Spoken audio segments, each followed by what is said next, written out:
Hello everybody and welcome back to Kerbal Space Program. Now where we left off last time we were fairly confident we could achieve a reasonable orbit. And I've also realised that our goal that we picked up the previous time is slightly more complicated than I thought. It's not just to have the flea fuel booster at a particular altitude. It is in fact to achieve a stable orbit at that altitude whilst still having that booster. So, I've picked up the contract to obtain a stable orbit, and we're going to attempt that one.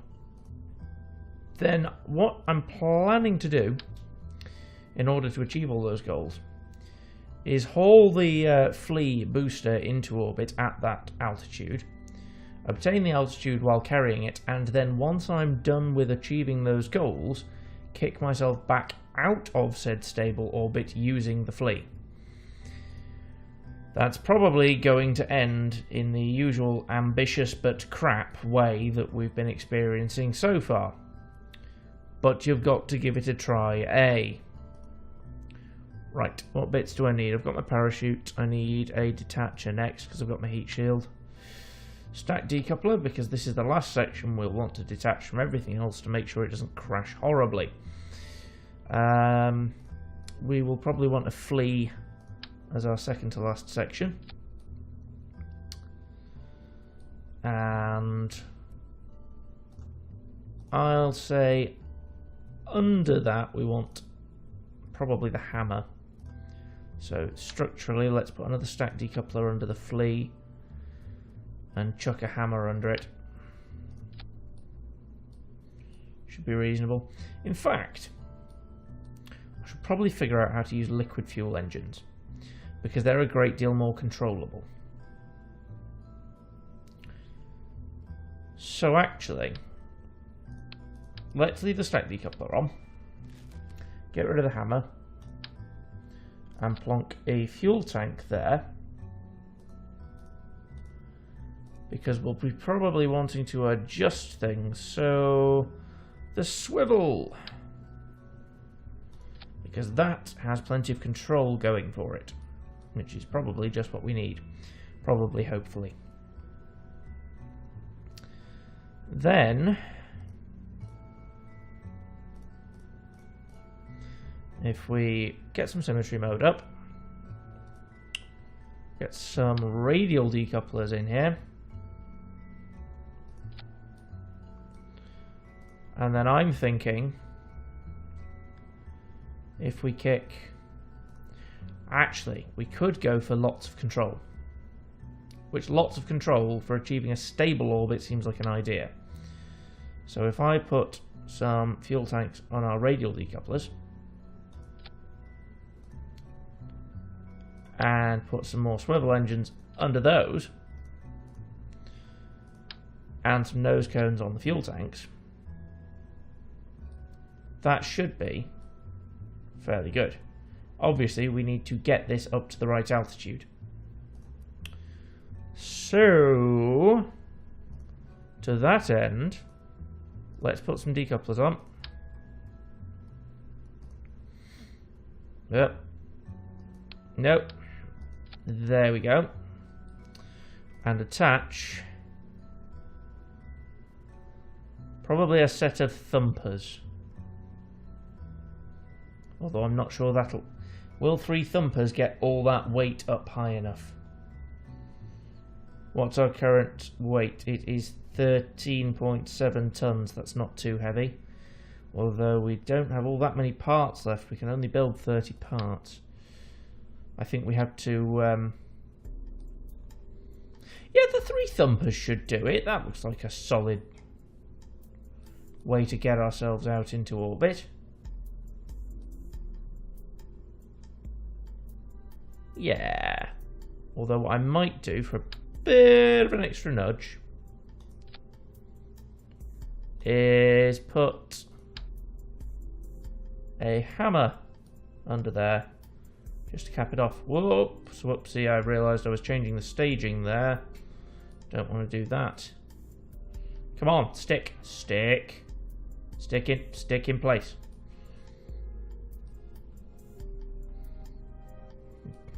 Damn it. I just want you to stick to the underside of the decoupler that I just put there for you. Right, move the thumpers out of the way for a second. And stick you there. And put the thumpers back. Fabulous. Okay, so all that will launch. And blast us, hopefully, to the right sort of place. And then we'll detach all of those and use the swivels to get us to the right place. Of course, I just need to figure out the controls because I haven't used a liquid fuel engine before. Not in the career mode anyway, and I've never really figured them out properly in sandbox mode. So, wish me luck. I think Jeb's on board. I forgot to check crew again. I need to check crew before I launch. Jeb or Val would be fine. Yep, good, one of our pilots. Okay. Let's launch this crazy contraption. And 3, 2, 1. Space! Okay, Jeb, keep us stable. Nudging slightly away from centralized, but that shouldn't matter too much. As long as we don't go far off course.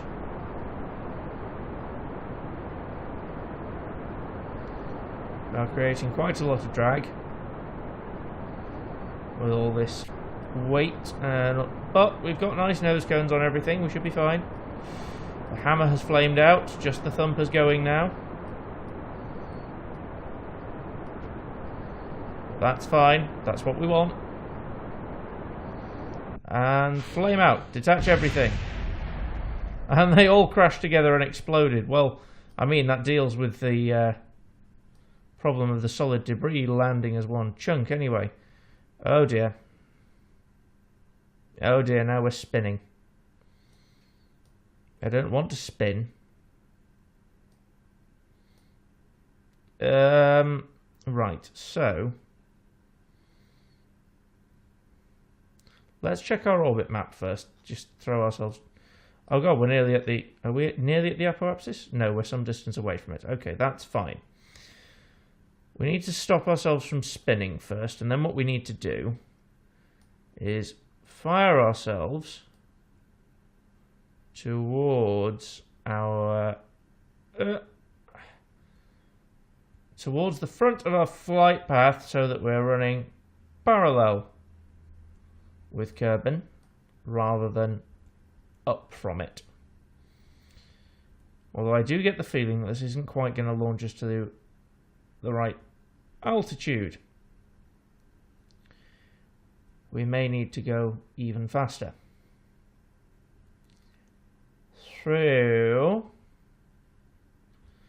that in mind, this way is the correct way. For now, anyway. Okay, with the swivels we now have a lot more control than we did. Possibly too much control, if anything. Because I now keep overshooting. But I've got a pretty much straight line that I want to be flying in. Yep, keeping it on track is proving kind of difficult, especially when we're spinning wildly. I should probably try and stop the spinning. Oh wow, those swivels really didn't give me anywhere near as much power as I was hoping for. Yeah, this isn't even going to get into orbit. We're going to need more solid fuel rockets on this thing. Because even if we point our spacecraft in the correct direction and fire our remaining swivel engine, see how fast we're running out of fuel. This is way too fast. Just burning up through the fuel. I mean, it's a nice view of the horizon we've got there, but it's not actually going to get us where we need to go, which is a bit of a problem. We may need to deconstruct this ship and try again. Okay, well, detaching that... Yeah, we're nowhere near. Okay, I'm just going to revert this now. Revert flight to vehicle assembly. Scratch that idea and give it another go. With less liquid fuel engines. Because they don't work.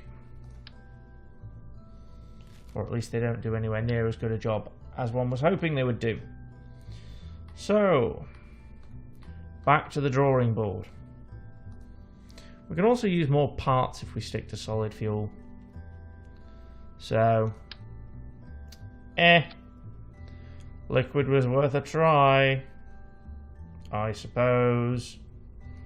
Shame it just failed miserably. Right.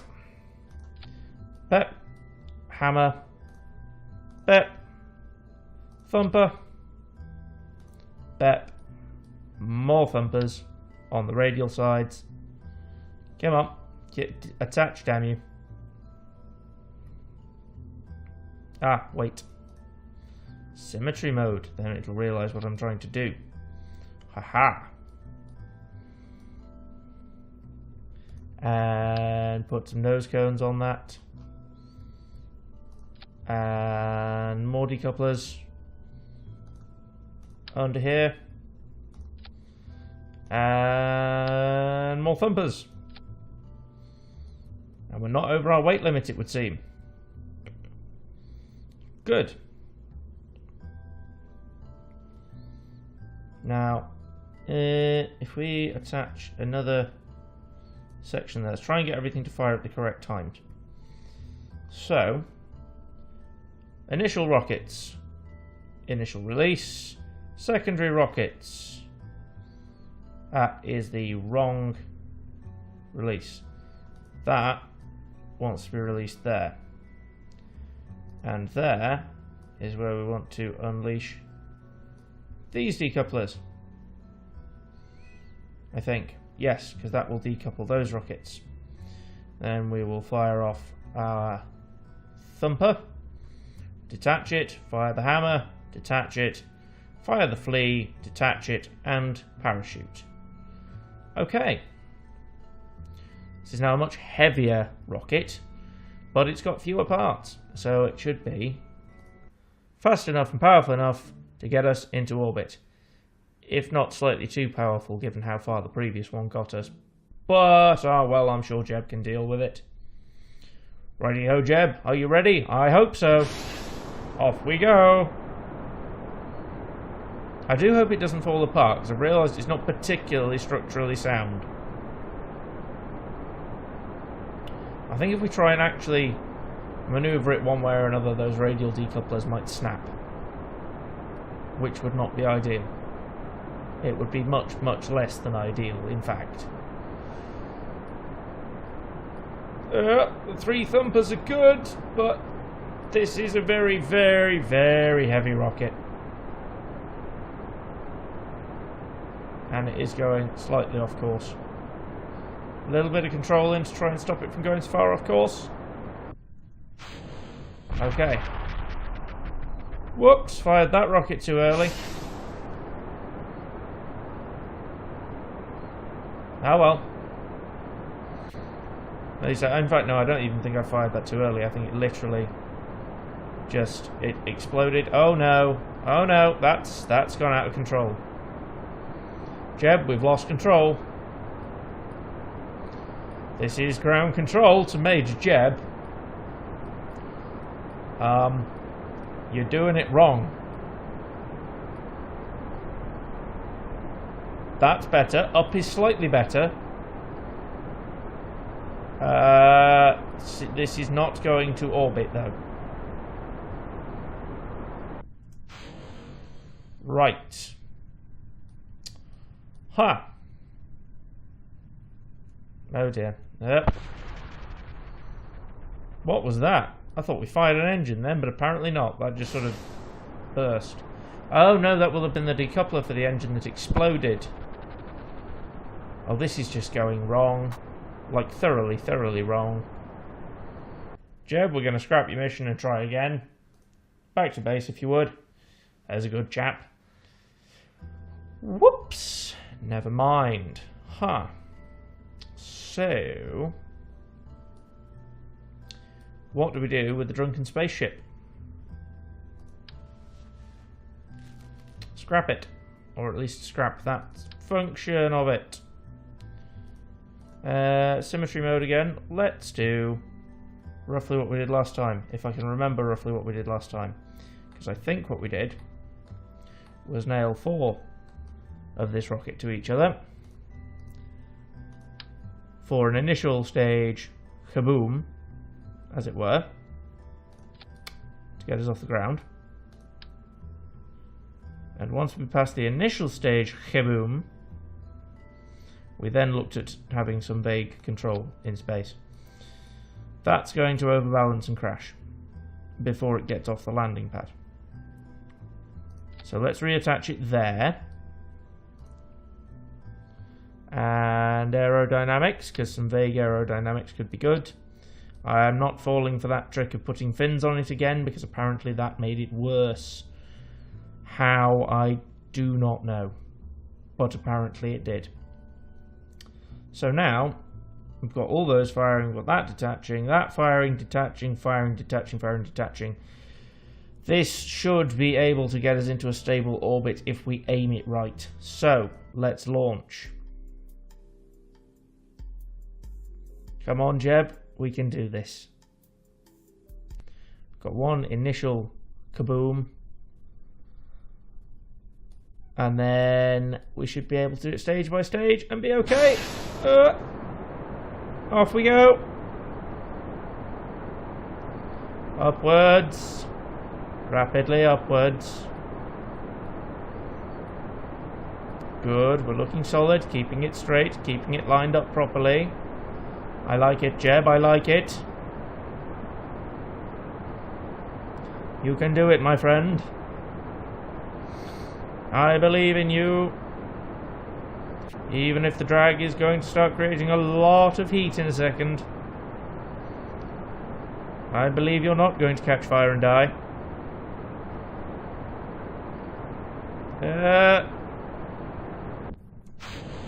Okay, let's get rid of those sections and get rid of as much drag as we can.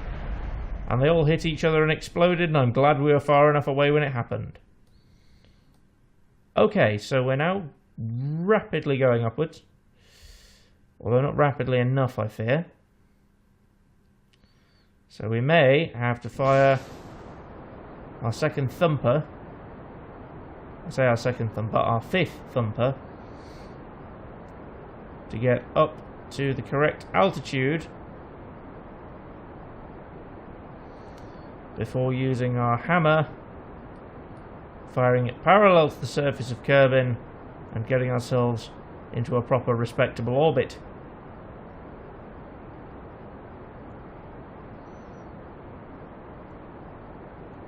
Try and aim things properly. Yep. God, I'm going to do the next mission in the morning, I tell you. Far too dark. Okay. So, we are now above the atmosphere. So I'm going to aim the ship slightly that way and check our orbit map. Where are we looking to be? Ooh. We are looking to be at the correct altitude. Oh my. That would be nice. So let's speed up time a little bit. Don't want to miss the altitude. Okay, so our orbit path should take us this way. We don't want to hit it too early. Okay. We don't want to hit it too early, but as we get to about here on our flight path, we want to aim that way so that we can go round Kerbin. Because I reckon we can do this. I reckon we've got a reasonable chance of it. Balance things out properly. Pay close attention. Warp time a little bit because I'm getting bored. Come on. Okay, nice and close to the correct altitude now. And we want to keep it firing at pretty much 90 degrees. So this way. Okay.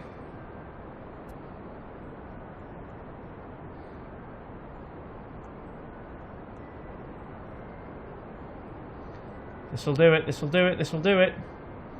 We can do it.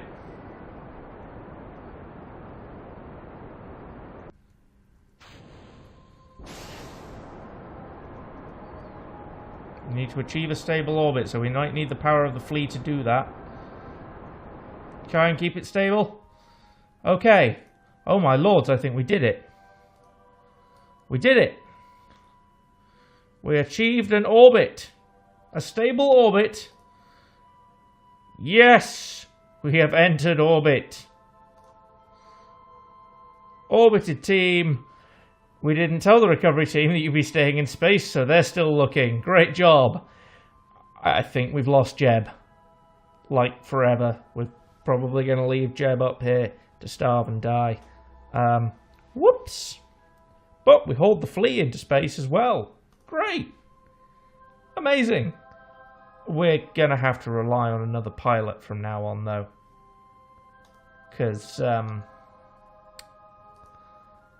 I have got literally no way of redirecting this craft. Literally none. And guess we return to the Space Center now. Because that's a stable orbit and you're stuck out here, Jeb. Sorry. Bye. But hey, you contributed to the progress of science, and that's what really matters, right? You don't need to live so long as you contributed to science. Look, I've got a whole extra, like, 17 science on what I had before. Your life is nothing by comparison to that, Jebediah. I already have another pilot waiting to replace you. Val Kerman. I hope you're ready to take on Jeb's position. Not that it's at all perilous, and you'll definitely come back. Alive. Maybe. Right. With that done, what have you got for us, Gene? We should probably go for something a little bit less ambitious now. Test a heat shield splashdown at Kerbal. So, perform the test, run the test option in the parts context menu when we're in the water. Cool. Let's take that on. And haul a Mark 16 parachute into flight above Kerbal. So, yep, reasonable. We could just build something really crap and get a load of money for it. Well, sometimes you have to take on the small jobs to get a bit of extra funding back for everything you lost, including having to, you know, hire a new astronaut. At least we don't have to pay Gene. At least we don't have to pay Jeb anymore. That's a good start. So, let's scrap, like, most of this. I've got a heat shield on this thing. I've got a flea. I just need to aim this towards the ocean, and I'm pretty sure I can meet all the test conditions. Talk about unambitious. Now, provided I don't completely screw this up, it should be a piece of piss. Which way's the ocean? I think it's that way, but which way's that according to my... No, not that way. Balls. Okay, Bill, fire it that way. Cool. We're now going towards the ocean. Woo!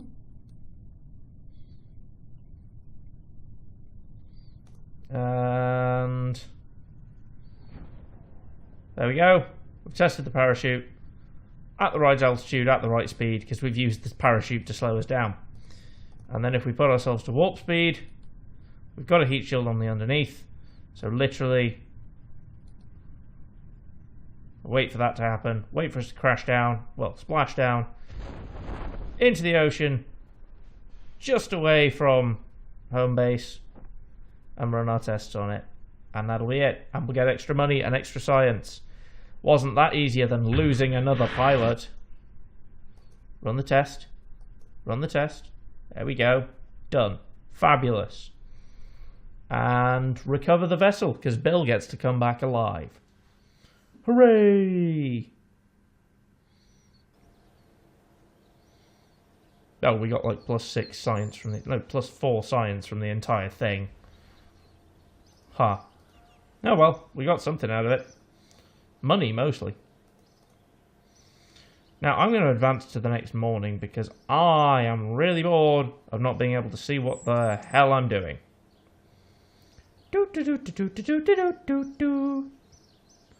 And it's dawn of a new day. Fantastic. Now we can actually see where we're flying. Although we can actually go into this building and go and check in on Jeb. Hi, Jeb. I am not sure if Kerbals are immortal. Or whether... Because he might actually still be sitting in there. I'm going to leave you out there as a test subject to find out whether Kerbals actually die of starvation. Or if you just, in fact, have like a billion-year food supply on your spaceship. It'll be interesting to see, that's for sure. Or maybe, at some day, before you run out of food, if you have got a long food supply, I can rescue you with some sort of bigger spaceship with more controls once I've learned how to build that sort of shit. Oh, wait, didn't mean to go into the building. I want to upgrade my vehicle assembly building. Because running out of parts is a problem when I'm actually trying to build controllable stuff like liquid fuel engines. Because evidently I need more of those. Okay, going from max parts supported 30 to 255 and basic action groups available. I don't even know what those are. Awesome. Right. I think that probably covers everything I'm going to do in this episode of Kerbal Space Program. I hope you've enjoyed marooning Jeb in space as much as I have. I'll see you all in the next video. Bye-bye.